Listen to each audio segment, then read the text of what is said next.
Hello, welcome to our channel Tricky and Easy Education.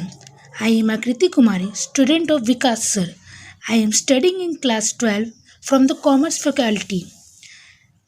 I am here to start class 11 mathematics chapter permutation and combination. In this video, we will deal with the permutation and in next video, we will deal with the combination. So let's start the topic. Before heading to our main topic permutation, we have to understand factorial notation. Factorial notation is a basis for the permutation and combination. So we have to start factorial notation. What is factorial notation? ये factorial notation होता क्या है? तो पहले वो जानते हैं हम. Factorial notation. Let n be a positive number, then the continued product of first n natural number is called factorial n. n एक पॉजिटिव नंबर है, उसका जो हम लोग कंटिन्यूस प्रोडक्ट निकालेंगे n टाइम्स के लिए, मतलब यहाँ पर टाइम गिवन नहीं है कितने टाइम के लिए, लेकिन उसका कंटिन्यूस प्रोडक्ट निकालेंगे तो होगा हमारा फैक्टोरियल n. ये हमें फैक्टोरियल n के बारे में बताता है. फैक्टोरियल n को हम लोग दो तरह से डिनोट कर सकते हैं, जैसे मैंने लिखा भी है. इन दोनों तरीकों से हम लोग फैक्टोरियल n को डिनोट कर सकते हैं. Also we defined zero factorial is equal to 1. Zero factorial का वैल्यू 1 होता है, आपको याद रखना है. When n is a negative और a fraction, अगर n हमारा नेगेटिव हो या फ्रैक्शन हो, मतलब n नंबर हमारा नेगेटिव नंबर हो या फ्रैक्शन में हो, n factorial not define, n factorial को हम लोग नहीं निकाल सकते, उसका कोई आंसर नहीं होगा. दस हमारा कंक्लूजन क्या निकलता है n फैक्टोरियल का? तो n factorial is equal to n -1 into n-2. ये हमारा कंटिन्यूटी को बताता है. डॉट डॉट मतलब कंटिन्यू हो रहा है. 3 इंटू 2 इंटू 1. ये हमारा फैक्टोरियल नोटेशन के बारे में. अब इससे रिलेटेड कुछ एग्जांपल आपको मैं बता देती हूँ, जिसके मदद से आप एक्सरसाइज बना सकते हैं जो आपकी बुक में मेंशन है. ये हमारे बुक में कुछ एग्जांपल दिए हुए हैं, जैसे 6 फैक्टोरियल. 6 फैक्टोरियल को हम लोग कैसे सॉल्व करेंगे? तो मैंने आपको पहले बताया कि फैक्टोरियल का मतलब भी होता है कंटिन्यूस प्रोडक्ट, उस नंबर का कंटिन्यूस प्रोडक्ट. तो यहाँ पर हमने कंटिन्यूस प्रोडक्ट निकाला है, जैसे आप देख रहे हो 6 into 5 into 4 into 3 into 2 into 1, यानी हम लोग 6 फैक्टोरियल का कंटिन्यूस प्रोडक्ट निकाले हैं. तो उसको हम मल्टीप्लाई करेंगे इन सबको, तो हमारा आंसर होगा 720 यानी 720. अगर वैसे हम 3 फैक्टोरियल का निकालना चाहें तो कैसे निकालेंगे? 3 इंटू 2 इंटू 1 यानी 6. और जो भी आपके जितने भी नंबर हो आपके पास, जैसे कोई भी फैक्टोरियल 10 फैक्टोरियल 20 फैक्टोरियल या 1 फैक्टोरियल, तो उसको आप इसी तरीके से निकाल सकते हैं. जैसे यहाँ पे 1 फैक्टोरियल का दिया हुआ है वैल्यू 1. अब यहाँ पर हमने एक चीज़ और करना है जो है डिडक्शन, यानी हम डायरेक्ट कैसे निकाल सकते हैं फार्मूला का यूज़ करके. तो यहाँ पर डिडक्शन दिया हुआ है हमारा, जैसे n factorial is equal to n into n-1 into n-2 n-3. ये कंटिन्यूटी को दिखाता है, ये कंटिन्यू यानी हो रहा है, इसका मतलब 3 इंटू 2 इंटू 1 यानी लास्ट हमको बताता है 3 इंटू 2 इंटू 1. तो ये हमने जो n फैक्टोरियल है तो हमने पहले ऊपर में पढ़ा है फैक्टोरियल नोटेशन को. अगर इसमें से हम लोग फॉर्मूला निकालना है, हमें ये लाना है, तो हमें कैसे लाएंगे? तो हमें n है ये वाला, इसे हम लोग बाहर निकाल लेंगे. तो इसे बाहर निकालेंगे तो क्या होता है? n big bracket n-1 into n-2 into n-3 continuity 3 into 2 into 1. तो हमारा आंसर है, हमें फार्मूला क्या निकल के आएगा? n big bracket n-1 factorial. ये जो फैक्टोरियल को ही बताता है ये वाला चीज़, तो हमने ऊपर पढ़ा है, तो यहाँ पे n-1 फैक्टोरियल हो जाएगा. तो इस फार्मूला के अकॉर्डिंग यहाँ नीचे क्वेश्चन दिए हुए हैं, मैं उसको आपको बता देती हूँ कैसे सॉल्व करते हैं. ओके. 5 फैक्टोरियल को क्या दिया हुआ है यहाँ पे? 5 इंटू 4 फैक्टोरियल. 4 फैक्टोरियल कैसे है? तो बहुत ईजी है, हम इस फार्मूला पे पुट किए. यहाँ पे n हो गया 5 और n-1 फैक्टोरियल की जगह हम लिखेंगे 5-1 फैक्टोरियल, तो 4 फैक्टोरियल आ जाएगा. फिर आप इसको इंटू करेंगे तो 120 आंसर होगा. 3 फैक्टोरियल है, आप इसको कैसे लिख सकते हैं? 3 इंटू 2 फैक्टोरियल, इसका आंसर होगा 6. और 2 फैक्टोरियल है तो 2 इंटू 1 फैक्टोरियल, इसका आंसर तो 1 होगा. और हाँ, अगर 1 फैक्टोरियल हो तो क्या होगा? 1 फैक्टोरियल होगा तो 1 टू 0 फैक्टोरियल, तो 0 फैक्टोरियल का वैल्यू 1 होगा, जैसे हमने स्टार्टिंग में भी आपको पढ़ाया है. तो इन दोनों फार्मूला, ये वाला फार्मूला और ये वाले फार्मूला से हमारे जो भी क्वेश्चन है फैक्टोरियल के वो सॉल्व. जैसे यहाँ पे एक्सरसाइज में क्वेश्चन दिए हुए हैं, आप इन्हें सॉल्व कर लीजिएगा और इससे रिलेटेड जो भी एक्सरसाइज में आपके क्वेश्चन है वो भी सॉल्व कर लीजिएगा. अब हम बढ़ते हैं अपने नेक्स्ट टॉपिक में. सो हमारा नेक्स्ट टॉपिक है फंडामेंटल प्रिंसिपल ऑफ काउंटिंग. ये टॉपिक बहुत ही छोटू है, बहुत ही आसान है और इससे क्वेश्चन बहुत ही ईजी होते हैं. इसमें हमें 2 प्रिंसिपल के बारे में पढ़ना है. पहला मल्टीप्लिकेशन प्रिंसिपल और दूसरा है एडिशन प्रिंसिपल। अब मल्टीप्लिकेशन प्रिंसिपल क्या होता है, बहुत सारे बच्चों के मन में सवाल है, तो बहुत ही ईजी, आप ये पहले भी पढ़ चुके हैं, बस 11वीं क्लास में आपको थोड़ा लैंग्वेज में करके दे दिया है। तो आप पढ़ते हैं multiplication principle. If an event can occur in M different ways, अगर कोई इवेंट है वो एम डिफरेंट वेज में हो रहा है, and it following second event can occur in an different वे, और दूसरा इवेंट यानी सेकेंड इवेंट है वो एन डिफरेंट वे में हो रहा है, तो क्या होगा, then the two events in a succession can occur in M into N different way. अगर दोनों इवेंट को हम लगातार कराएंगे, एम इवेंट और एन इवेंट को, तो हमारा क्या आएगा, M into N different ways. Multiplication में आपको बस यही याद रखना है, M into N different ways लिख लेगा आप। एम यानी फर्स्ट इवेंट को बता रहा हूँ, एन दूसरे इवेंट को। अब हम पढ़ते हैं दूसरा principle, addition principle. Addition principle के बारे में पढ़ते हैं। If two events can occur in exactly M ways and N ways respectively, अगर दो इवेंट है, पहला इवेंट एम वेव में हो रहा है, दूसरा इवेंट एन वेव में हो रहा है, अगर दोनों में कोई एक भी इवेंट ऑकर हो तो उसमें एडिशन प्रिंसिपल में कैसे शो करेंगे, एम प्लस एन वेव में शो करेंगे। तो मेन बात आपको यहाँ पे दो चीज़ याद रखनी है, पहली तो multiplication principle M into N different ways होगा, और एडिशन प्रिंसिपल में एम प्लस एन वेज होगा। इससे रिलेटेड क्वेश्चन भी आपकी बुक में, मैं आपको वो बता देती हूँ एक दो एग्जाम्पल, फिर आप वो एक्सरसाइज को कर लीजिएगा। और यहाँ पे पहला एग्जाम्पल है, in a cinema hall there are 3 entrance door and 2 exit door, in how many ways can a person enter the hall and then come out. एक सिनेमा हॉल है, उसमें अंदर जाने के 3 दरवाजे हैं, 3 एंट्रेंस डोर है, और एग्जिट करने के 2 डोर हैं। इन how many ways can a person, तो एक पर्सन वो कितने तरीके से हॉल में जा सकता है और वापस आ सकता है। क्वेश्चन बहुत ईजी है, आज तो समझ में आएगी होगा, मैं फिर भी आपको इसका सोल्यूशन बता देती हूँ। Solution clearly, a person can inter the hall through any of 3 entrance door.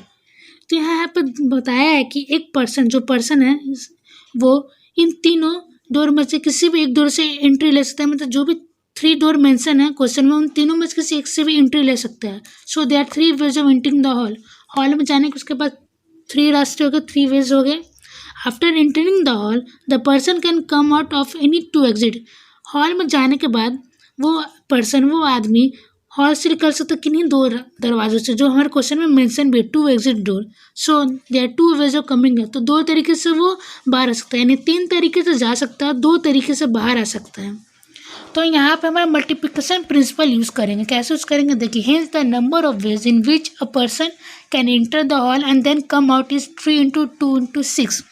Multiplication principle use हुआ जैसे कि यहाँ पे 2 इवेंट हो रहे हैं, 3 एंट्रेंस डोर, जब वो अंदर आ तो उसके बाद 3 एंट्रेंस डोर, मतलब 3 दरवाजे के साथ वो अंदर आ सकते हैं। फिर पहला इवेंट हो गया 3 और दूसरा वो एग्जिट करने का 2, तो मल्टीप्लिकेशन प्रिंसिपल बताता है एम इंटू एन वेज, यानी 3 इंटू 2 तो 6।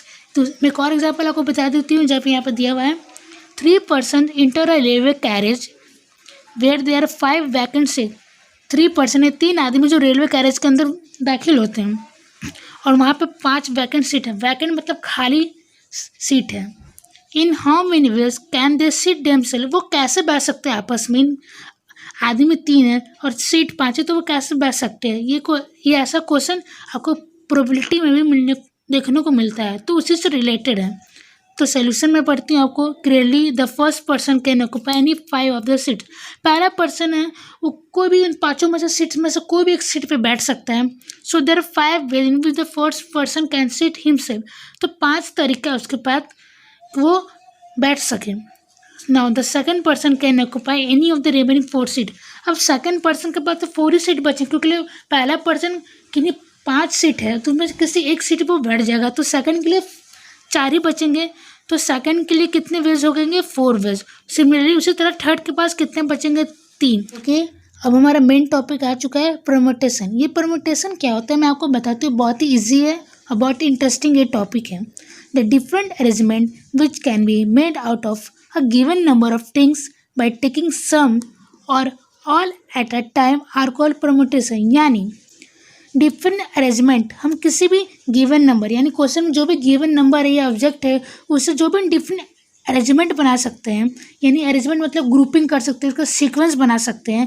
कितने टाइम में, आर टाइम के लिए, या तो उन सब जितने भी नंबर दिए हुए या जितने भी थिंग, उस सब को यूज़ करके या उसमें से कुछ का यूज़ करके जो भी हम डिफरेंट अरेंजमेंट बनाते हैं वही परम्यूटेशन कहलाते हैं। एक बार मैं आपको फिर पढ़ के बता देती हूँ, the different arrangement which can be made out of a given number of things by taking some all at a time are called permutation. यानी डिफरेंट अरेंजमेंट जो हम गिवन नंबर ऑफ थिंग्स है उससे बना सकते हैं, सबको यूज़ करके या उसमें से कुछ का यूज़ करके कितने के लिए आर टाइम के लिए, वो होगा परमुटेशन। अब परमुटेशन से रिलेटेड दो थ्योरम है, मैं आपको वो बता दूँगी, उसके बाद हम उसका एग्जाम्पल भी आपको बता दूँगी। फर्स्ट थ्योरम है late 1 is equal to greater than r or r is equal to less than n, then the number of all permutation of n dissimilar things, यानी अलग अलग, इसका मतलब सिमिलर नहीं, taken are at a time, तो इसको कैसे denote करेंगे, N P R is equal to, मेन तो आपका ये है N factorial upon N minus R factorial. मैं इसको प्रूफ करके बता देती हूँ आपको कि आपको इजी वे में समझ आ जाए। Proof, N P R N into N minus one into N minus two continue होता है N minus R plus one. R यहाँ पे हम लोग इसलिए शो किए हैं क्योंकि आर टाइम को दिखा रहे हैं, यहाँ पे क्वेश्चन में भी है taken are at a time, ये थ्योरम में हमारा आर एट ए टाइम है। तो next step N into N minus one into N minus two continue होगा N minus R plus one. अब हम आर के लिए सोचेंगे, इसके बाद वाला स्टेप में N minus R minus one continue होगा 3 इंटू टू इंटू वन। अब इसको हम डिवाइड करेंगे N minus R into N minus R minus one continue होगा 3 इंटू टू इंटू वन। यानी अब तो पढ़ाई जो चीज़ को इंटू करते हैं उसको डिवाइड भी करते हैं, मैथ्स में हमने पढ़ा है।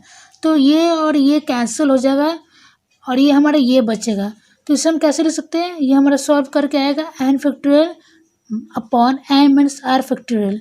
इसका मतलब अपॉन भी कर सकते हो, डिवाइड भी कर सकते हो। अब दूसरा थ्योरम है theorem number 2, the number of all permutation of N different things taken all at a time is given by N P N. Permutation है, जितने भी परमुटेशन हो रहे हैं एन डिफरेंट थिंग्स के, उसको हम लोग एक साथ कैसे ले सकते हैं। अगर सब जो भी परमुटेशन मैंने बनाया है वो एक ही टाइम पे हो तो उसका कैसे हम उसको लुक कर सकते हैं। तो हो जाएगा N P N is equal to N factorial. तो हम इसे लिख सकते हैं number of all permutation of N thing taken all at a time is the same as a number of way of filling N places in a row with N different things. मतलब इसका कहना है कि जो ये theorem है वो same है कैसे, जो कि एन प्लेसेस को आप भरते हो एन वे में। तो थ्योरम 1 से हम निकलते हैं N P N is equal to N minus one N minus two N factor, यहाँ पे एन को बता रहा है तो उसको लिख सकते हैं N into N minus one into N minus two continue होता है 3 इंटू टू इंटू वन, जो हमें देगा क्या देगा एन फैक्टोरियल। एन फैक्टोरियल का भी तो फॉर्मूला यही होता है। ओके, इसका था हमारा थ्योरम 3। इसके बाद आपको एक्सरसाइज करवा दूंगी। थ्योरम 3 है N P R is equal to N factorial by N minus R. उसको चेंज करेंगे, चेंज करना है हमें यहाँ पे। तो एन पी एन होगा तो N factorial by zero factorial. अब ये कैसे होगा, क्योंकि आर को जब हम एन की इक्वल कर देंगे तो N factorial by zero factorial आ जाएगा, और जब एन फैक्टोरियल निकालना हो तो N factorial by zero factorial. यहाँ पे हम लोग एन पी एन को एन फैक्टोरियल के इक्वल करेंगे, क्योंकि यहाँ पे ऊपर थ्योरम 2 में पढ़े एन पी एन होगा हमारा एन फैक्टोरियल के इक्वल। तो जीरो फैक्टोरियल क्या हो जाएगा, जीरो जब इधर इंटू जाएगा N factorial by N factorial, तो ये इसका आंसर होगा 1। ये 3 थ्योरम का यूज़ करके हमारा जो अगला एक्सरसाइज है और एग्जाम्पल है वो सॉल्व होंगे परमुटेशन के। परमुटेशन से रिलेटेड हमारे पास और थ्योरम है, तो क्या है, permutation of object not all a different. इस थ्योरम में क्या लिखा है मैं आपको बता देती हूँ। Let there be N object, N object दिया हुआ है of which M object are alike of one kind. N object है, उसमें से एम जो ऑब्जेक्ट है वो एक जैसा मतलब same, the remaining N minus M object are alike of one other, वो अलग काइंड के, मतलब एम ऑब्जेक्ट सेम काइंड के और N minus M object same kind के, मतलब वो अलग काइंड है, मतलब उसका एम से लेना देना नहीं है। तो क्या होगा, then the total number of mutual distinguishable permutation that can be form from this object. तो इससे हमारा क्या निकलता है थ्योरम का result, N factorial upon M factorial into N minus M factorial. M यानी जो सेम ऑब्जेक्ट है उसको दर्शा रहा है, एन माइनस एम जो रेस्ट ऑब्जेक्ट बचा एन फैक्टोरियल में उसको बता रहा है। इसको हम एक और तरीके से लिख सकते हैं, मैं आपको वो भी बताती हूँ। पहला एग्जाम्पल है परमुटेशन का 12p4, इसको इवेल्युएट करना मतलब इसको सॉल्व करना है। तो क्या होगा 12 फैक्टोरियल बाई 12 माइनस 4 फैक्टोरियल, यानी N factorial upon N minus R factorial के फॉर्म में इसको रखिए। तो एन हो गया यहाँ पे 12 और एन माइनस 7, 12 माइनस ये जो है नीचे वाले को आर बोलते हैं ना जो टाइम्स के लिए, तो आर की जगह 4 होगा, तो 12 माइनस 4 फैक्टोरियल हो जाएगा 8। तो इसको हम कैसे लिखेंगे, 12 into 11 into 10 into 9 into 8 factorial.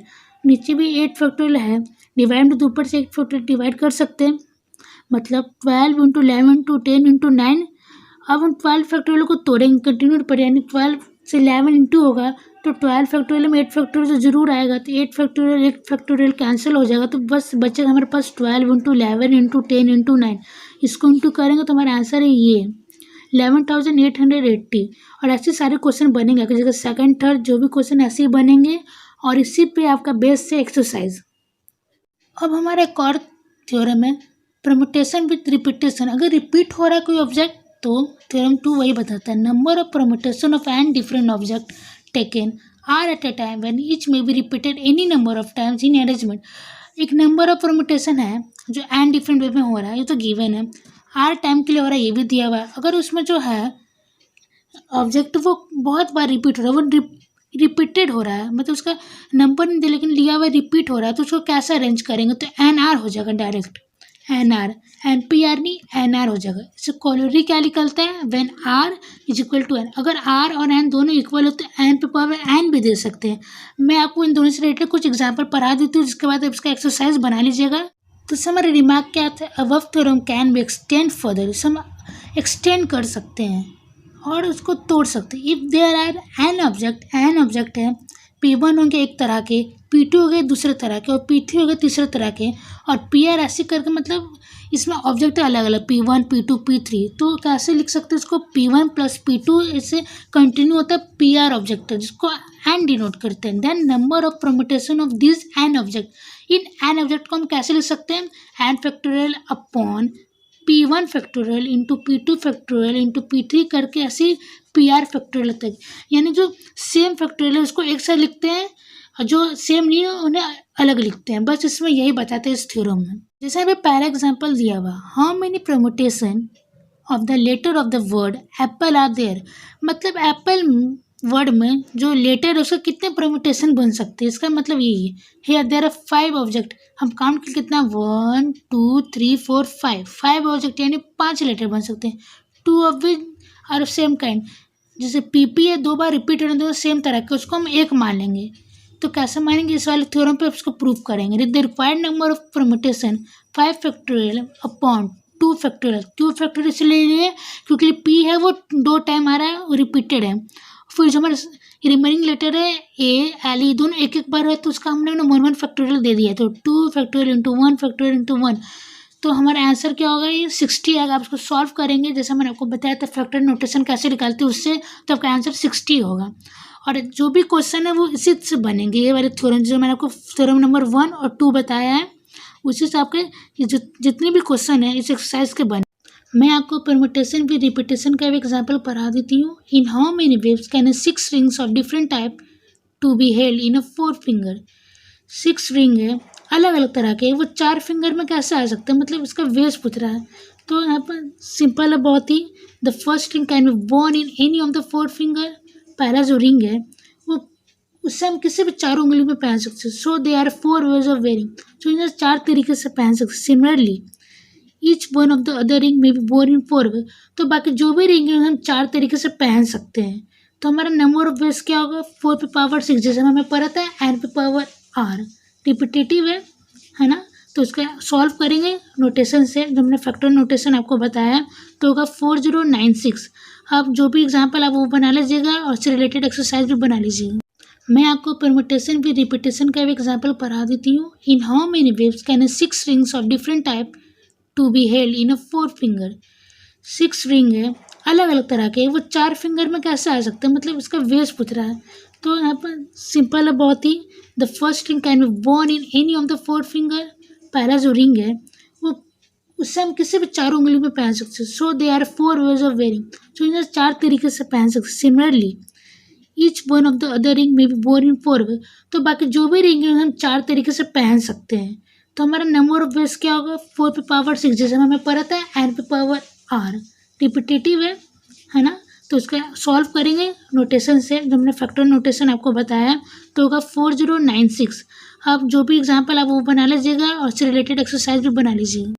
Permutation की आखिरी टॉपिक है सर्कुलर परमुटेशन। ये बहुत ही इजी टॉपिक है और इससे इतने क्वेश्चन भी नहीं है, तो फिर भी आपको मैं बता देती हूँ क्योंकि आपकी बुक में दिया हुआ है। The arrangement of N object in a line such permutation are known as linear permutation. Object का जो अरेंजमेंट हम लाइन में करते हैं वो लीनियर परमुटेशन होता है। If we arrange them in a form of circle we call them a circular permutation. अगर हम सर्कुलर के फॉर्म में करें, यानी सर्कल के फॉर्म में करें उनका अरेंजमेंट, तो होगा सर्कुलर परमुटेशन। इसके भी थ्योरम वो मैं आपको बता देती हूँ। Number of circular permutation of N different object. N different object के लिए सर्कुलर परमुटेशन का क्या फॉर्मूला है, तो यहाँ पे दिया हुआ है n-1 फैक्टोरियल। ये आपको बस याद रखना है। कुछ कुछ चीज़ें इस चैप्टर में आपको याद रखनी है, कुछ कुछ आपको समझ कर रखनी है। तो मैं इसका एग्जाम्पल बताती हूँ जिससे आपको क्लियर हो जाएगा कि ये कैसे यूज़ आया है। In how many ways can 8 student be arrange in a circle. 8 student है वो कैसे सर्कल में अरेंज कर सकते हैं अपने आप को, तो यहाँ पर सोल्यूशन मैंने लिखवा दिया आपको। The number of ways in which 8 student can be arrange 8-1, यानी n-1 फैक्टोरियल मैंने आपको बताया थ्योरम नंबर 1 में, उसी का यूज़ करेंगे। 8-1 7 फैक्टोरियल। जब इसका हम नोटेशन करेंगे तो हमारा आंसर होगा 504। आई होप आपको परमुटेशन जो है वो कुछ समझ में आया हो। अगर आपको समझ में आया हो तो ये वीडियो को लाइक करिए, शेयर करिए और मेरे सर के चैनल को सब्सक्राइब करिए। Thank you.